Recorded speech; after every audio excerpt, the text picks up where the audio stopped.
হরে কৃষ্ণ, জয় জগন্নাথ। আগামীকাল 29 জুন 2026 সোমবার জগন্নাথের স্নান যাত্রা। ভগবান জগন্নাথের স্নান দর্শন করলে জননী জঠরে আর জন্মগ্রহণ করতে হয় না।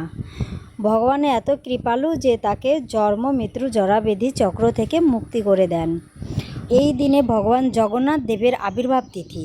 ভগবান জগন্নাথ দেব আবির্ভাব হয়ে স্বয়ম্ভূ মণিকে নির্দেশ দেন, সুগন্ধি শীতল জলে আমাকে স্নান করাও।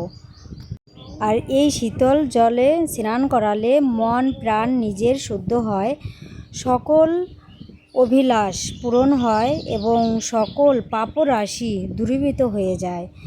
সহস্র কলসির জলধারা দিয়ে স্নান করাতে হয়। তো ভগবান এতটা কৃপালু যে সকলকে দর্শন দান করার জন্য এই স্নান যাত্রা উৎসব করেন। জলে অর্ঘ্য চন্দন কর্পূর হলুদ মিশ্রিত করে যাতে সুগন্ধি শীতল হয়। 108 কলসি জলের ধারা দিয়ে ভগবানকে স্নান করাতে হয়।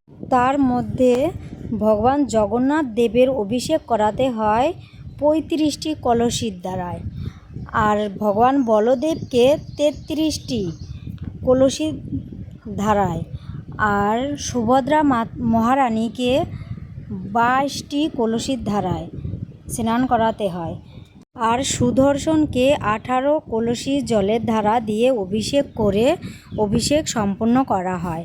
অভিষেকের পর গজানন বেশ ধারণ করানো হয় ভগবানকে। তো সকলেই চেষ্টা করবেন ভগবান জগন্নাথ দেবের স্নান যাত্রা মহোৎসব দর্শন করার।